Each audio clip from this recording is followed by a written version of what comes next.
Un, dos, tres, cuatro.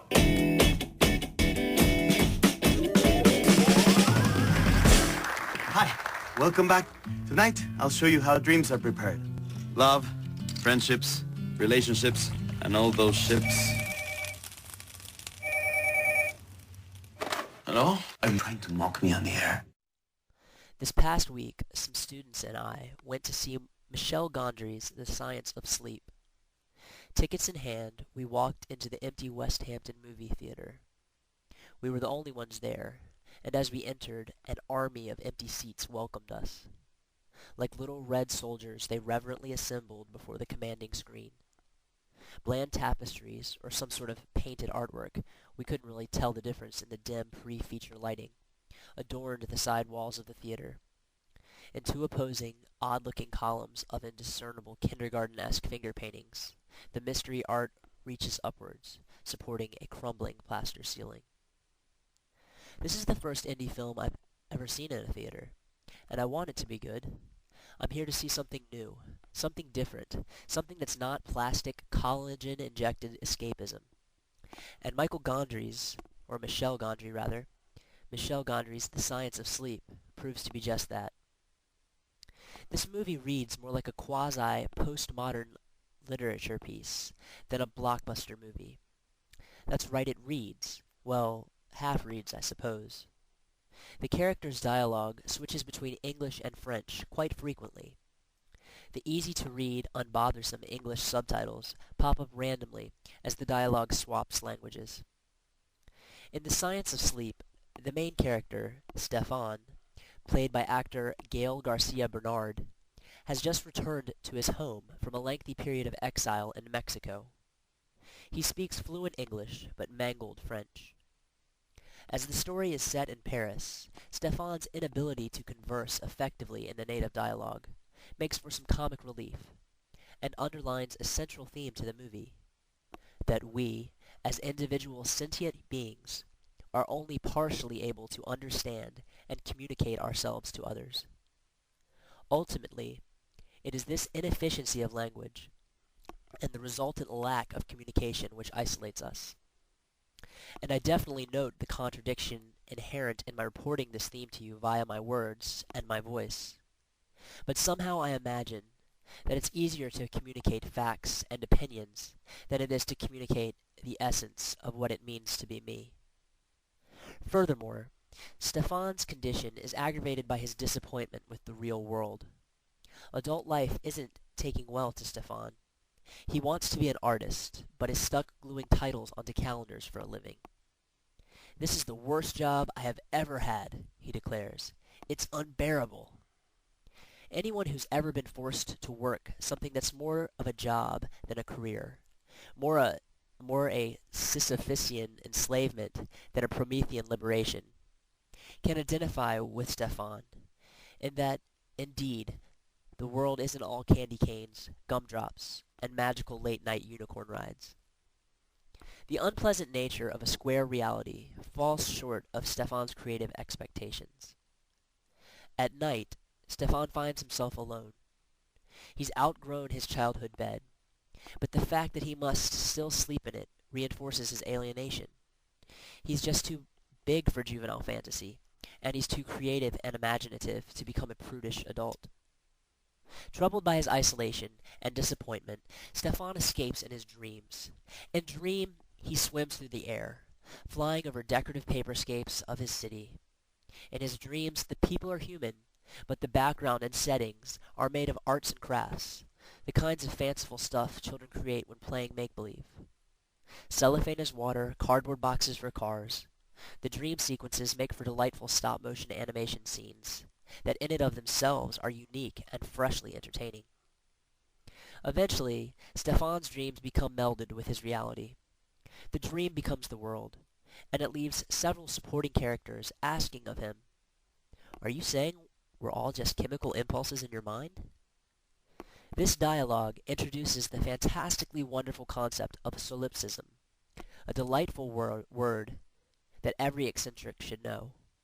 Solipsism is the notion that the world, and everything in it, exists only as a construct of your mind. Solipsism is egocentrism to the extreme, and it's played out quite nicely in the film. A possible cure to Stefan's torment moves in next door. A woman, a thin, natural, and realistically attractive woman named Stephanie, played by actress Charlotte Gainsbourg. Instantly, Stefan likes her. In a similarly named counterpart, Stefan has found a soulmate in his Stephanie. She isn't boring like everyone else. She is one of the few people he has ever found to be interesting. If you close the door. So what's your name? Stefan? Stefan? Stephanie?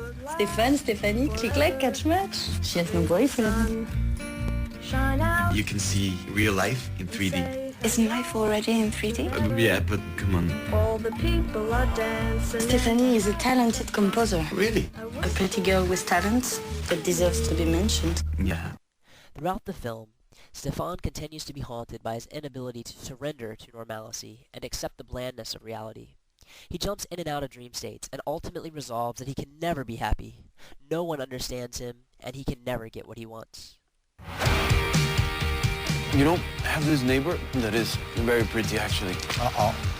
Danger. Stefan has always confused his dreams with reality. You have something to say? I like you. You mean in a romantic way? You will never date her, okay? She will drive you crazy. I never get the one I like anyways.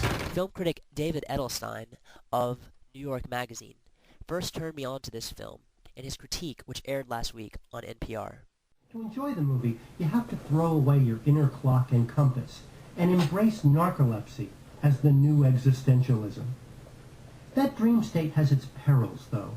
At heart, this is a tale of isolation. Many scenes circling the drain that is the hero's solipsism. I don't love where the movie goes, not towards communion, but helpless estrangement. The hero revealed as just another jealous, self-pitying jerk. In the great madcap love stories, among them Eternal Sunshine, the magic carpet flies over the abyss. You get a good view, but you don't get stuck there. I suspect Gondry, out of misplaced fidelity to the details of his lost relationship with the real woman who inspired Stephanie, loses faith in his magic carpet, which is to say, in his own artistry. He shouldn't have. If the science of sleep proves anything, it's that solipsism plus art can equal connection, at least between a movie couple. Even with his downbeat ending, this music video guy restores your faith in filmmaking. Edelstein is put off by the film's storyline and concludes that in his writing, Gondry got stuck in the abyss, and to this I disagree. Gondry may go deeper and fly his magic carpet in for a closer look at Stefan's isolation, but the overall message is good. In the end, art does triumph. Love does transcend the communication gap.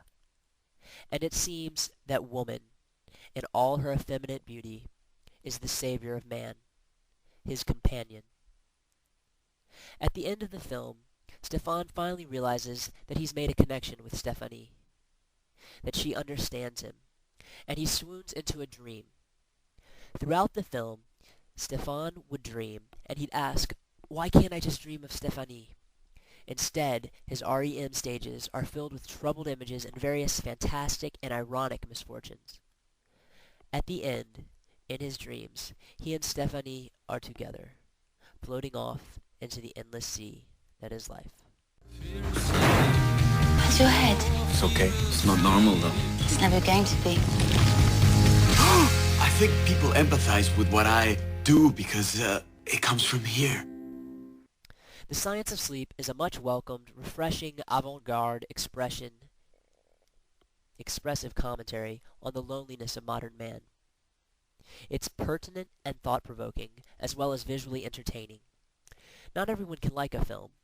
This piece, like all good literature, requires an engaged audience. The responsibility is placed upon the viewer to make sense of the events. Not everyone is up for this, but the measure of good literature is that it makes you think. And hours after this film has ended, you will find that its scenes still enter your thoughts, and its conflicts are still fresh in your mind, grinding away at you, making you think. I recommend this film to everyone, and it is the best film I've seen all year. I'm William Stanton, writing for John Tyler Community College. Thanks for listening.